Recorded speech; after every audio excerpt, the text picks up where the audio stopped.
Bueno, salió así. Veis que voy cogiendo los más cortos, ¿eh? Luz mía, tuya o de palabras. Cuando la luz se funde en las palabras, te busco amor desde mi cero al todo. Hay una luz violeta por tus labios, que resbala sumisa por tu boca. Palabra tuya que me envuelve en frescos azahares impolutos. En tus labios tremora la dulzura con vibrante sonido de violín. Es ecos sumisos en sonoro delirio. Voz tuya y mía, amasada en amor, extraída y mimada en soledades, reflejos internos de mí mismo, que son tuyos, mucho más tuyos que míos, palabras que me dejan exhausto, muy cercano al silencio, palabras que me hacen propicio al abandono, pero el amor me incita y me vierto en ellas y a su luz te reclamo.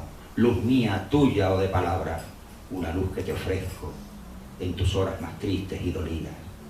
En todos los momentos que respiro, todo es efímero, pero resisto y vuelvo y comparezco porque quiero ser tuyo, todo tuyo en las palabras, en esas palabras de mí mismo que solo tienen luz ante tus ojos.